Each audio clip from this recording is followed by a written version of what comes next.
किसी का माँ बीमार है, किसी का पत्नी बीमार है, किसी का बच्चों को पढ़ने के लिए शैक्षणिक सामग्री नहीं है कि हत्या हुआ, उनके बेटे के हत्या हुआ। ईरान में राजपूत भाई 4-5 लोग की हत्या। साथियों, मैं लक्ष्मी और स्वागत है आप सभी का हमारे चैनल में। किनका सरकार आना चाहिए बिहार में? वर्तमान सरकार के अलावा दूसरा कोई भी सरकार आ जाए, क्योंकि ये जो है वर्तमान सरकार के अलावा कोई भी सरकार आ जाए, इसलिए कि ये पूर्ण रूप से जो है ये फेलियर अब हो चुके हैं। हाँ, हर स्थिति में आप देख लीजिए कि एकदम 2 दिन पहले जिस प्रकार पटना के सबसे उद्योगपति, बड़े उद्योगपति गोपाल खेमका की हत्या हुआ, उनके बेटे के हत्या हुआ 6-7 साल पहले, कोई कार्रवाई नहीं हो रहा है। सारे प्रशासन IAS IPS लग रहे हैं कि पंगु हो गए, पैरालाइज कर गए। और जो नीतीश कुमार जब बोलते हैं कि फलाना को आप गिरफ्तार करो तभी गिरफ्तारी होगा, अदरवाइज बगैर उनके हुक्म के अलावा पुलिस भी अब काम नहीं करती है। आपने देखा कि सिवान में राजपूत भाई 4-5 लोग की हत्या हो गई। अगर क्या उनके स्वजातीय अगर जो 5 लोगों की हत्या होती तो क्या वो मौन व्रत में रहते? बिल्कुल नहीं रहते। इसका गवाह है कि इनसे बड़ा जाति सूचक मुख्यमंत्री बिहार में अभी तक कोई नहीं बना। अगर जिस प्रकार नालंदा में 7 विधानसभा क्षेत्र है, एक भी विधानसभा सीट पर दूसरी जातियों को ये टिकट नहीं देते हैं। 7 में एक राजगीर रिजर्वेशन है, बाकी 6 विधानसभा में वो अपने स्वजातियों को टिकट देते हैं। इससे बड़ा जाति सूचक मुख्यमंत्री बिहार में नहीं हुआ और न होगा। नीतीश कुमार के कैसा? बिल्कुल बिल्कुल, ये देखने की बात है।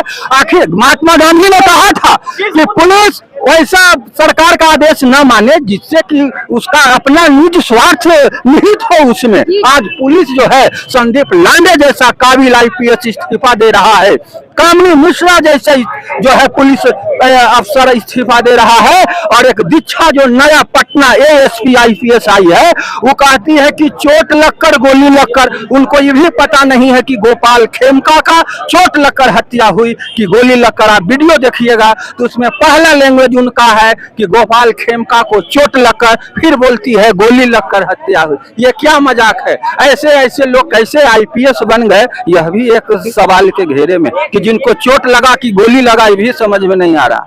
बताइए, जो कि उनके इस घटना से महज 200 मीटर की दूरी पर उनका आवास है, गांधी मैदान के पास। तब इस तरह का मतलब कि ये सोची समझी सरकार का जो है प्रशासन पर, प्रशासनिक विभाग नीतीश कुमार के जिम्मे में जब तक रहेगा, अनंत सिंह और आनंद मोहन जैसे लोग फांसी की सजा से बरी होते रहेंगे, और गोपाल खेमका जैसे जो सैकड़ों लोगों को रोजगार देते हैं उनकी हत्या होती रहेगी। ऐसी सरकार जितनी जल्दी बिहार से छुटकारा हो जाए बिहार के हित में रहेगा। आपको बता देते हैं, यही चिराग पासवान जी बोलते थे कि बिहार को पतन के गट में ले जा रहे हैं नीतीश कुमार जी, बिहार को खटारा बना रहे हैं नीतीश कुमार जी। आज उन्होंने बोले थे कि इन्होंने ऐसा कुछ किया जिससे हमारे पिताजी का हार्ट अटैक हो गया। आज उन्हीं के साथ गलबहियां किए हुए हैं, एक मंच पर गले मिल रहे हैं। इस तरह का स्वार्थ हित राजनीति जब तक ऐसे राजनीतिज्ञों का होते रहेगा बिहार का भला नहीं होगा, नहीं होगा, नहीं होगा, नहीं होगा, नहीं होगा।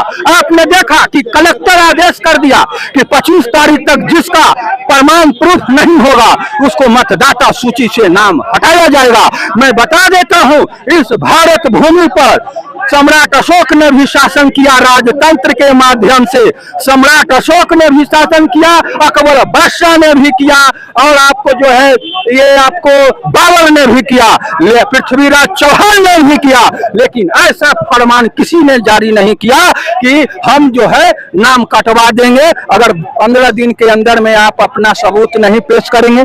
आप बिहार के गांवों में जाके देखिए, 100 में 20 घरों में ताला लगा हुआ है, वो बाहर रोजी रोटी के लिए चले गए। पहले जो है एक व्यक्ति कमाने के लिए जाता था, घर का जो मेन हेड सदस्य होता था। अब हमारे पीछे 6 परिवार है तो हम चले गए, 6 है जो अपना घर में है। तो आज की ऐसी महंगाई हो गई कि घर में ताला मार के मियाँ बीवी, औरत पत्नी, उनका हस्बैंड, बच्चे तक के चले गए ताला मार के।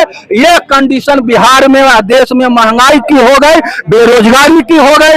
विक्रमशिला और ये जो है है संपूर्ण क्रांति जैसे सुपर फास्ट एक्सप्रेस पर भी लोग पैखाने के सीटों में घुस घुस के यात्रा करके जा रहे हैं। इससे बड़ा शर्म नीतीश कुमार जी और नरेंद्र मोदी जी के अलावा के लिए क्या होगा मैडम, ये खुद सोच के आप तजवीज कीजिए, आपको पता चल जाए। हमने अभी पटना के सड़कों पर देखा है कि नरेंद्र मोदी जी और ये जो है नीतीश कुमार का साथ में फोटो है। वही नरेंद्र मोदी नीतीश कुमार को डीएनए की गालियां दिया करते थे, आज जनता को बेवकूफ बनाने के लिए एक साथ हो गए। ये क्या तमाशा है? जब तक ऐसा स्वार्थ पर तो राजनीति होता रहेगा, बिहार का क्या पूरे देश का भला नहीं, पूरे देश का भला नहीं होगा। क्योंकि प्रधानमंत्री ने बोला कि ये जो है नीतीश कुमार के डीएनए में खोट है। आज डीएनए में खोट है बोले थे, आज से करीब 7-8 साल पहले। आप इस चीज को पता लगाइए, डीएनए में इनका गड़बड़ी है, कभी इधर होते हैं कभी उधर होते हैं। आज क्या हो गया? आपका कौन सा मजबूरी हुआ कि जिस व्यक्ति को गाली देते थे आज गले मिल रहे हैं? ये कुर्सी का लालच इतना न कीजिए कि जनता जो है उब कर और जो है आपके विरोध में खड़ा हो जाए।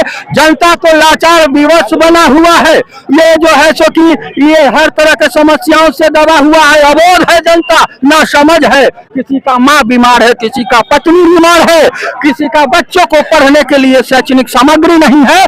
जनता उसमें उझड़ा गई है, उसके बोझ तले दब गई है और सरकार मनमानी करने पर आतुर है और जनता को खुल्लम खुल्ला शोषण हो रहा है। अब जो है बहुत तरह का, देखिए जो मजदूर चल गया कर्नाटक कमाने, मद्रास कमाने, वो तो घर पर उसका ताला लगा हुआ, उसका पहचान पत्र कैसे बनेगा? उसको काटा जाएगा। तो ये गरीबों को काटना नाइंसाफी है। अब वो बेचारा आएगा 2 महीना दशहरा में, कब आएगा नहीं आएगा, यहाँ तो देखेगा कि बंद है, उसका कोई प्रमाण नहीं मिलेगा। तो बिहार में 8 करोड़ वोटर है और 2 करोड़ लोग मजदूर है, लेबर मजदूर, हैंड टू माउथ, जो अन्य प्रदेशों से कमा के अपना जीवन गुजारता है। उस 2 करोड़ बेरोजगारों का क्या होगा? ये सरकार को सोचनी चाहिए। सरकार सिर्फ 11,000 करोड़ के हवाई जहाज पर घूमने के लिए नहीं है, सैकड़ों कमांडो लेके आप घूमने के लिए नहीं है। आप गरीबों को दुख दर्द को भी समझना होगा, नहीं तो गरीब जिस दिन सड़क पर आ जाएगा तो मुसोलिनी जैसा हालत हो जाएगा और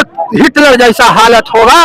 जिस मुसोलिनी को चाटे चाट जनता मार के उड़ा दिया था, वो नौबत आ जाए, एकदम हो जाएगा जब जनता को इस तरह से करस। अब बताइए ना, जो चला गया ये आपको मद्रास और कर्नाटक कमा या दिल्ली या बॉम्बे, और वो आएगा उसको मतदाता सूची में नाम नहीं रहेगा, तो इससे बड़ा जन आक्रोश क्या होगा कि आप उसको भारत के नागरिकता ही खत्म कर दिए, वोट देने से वंचित कर दिए। मैंने इलाज रोग है हमारा पेट में, ऑपरेशन कर दीजिएगा सीना में तो आप मर ही न जाएगा। क्या जो गड़बड़ आदमी आ गया उसको निकालने का अलग तरीका है। इनको मेन मकसद है कि हम दूसरे देश से जो आके आया है उसको हटाना। तो इससे तो आप अपने ही जो पुराना यहाँ का पैदाइशी है, जो हजारों साल से इस भूमि पर रहते आ रहा है, उसकी ही वंशजों की हक और अधिकार वंचित हो जाएगा। एक भारत के नागरिकता ही समाप्त हो जाएगा। इस पर ध्यान देने की जरूरी।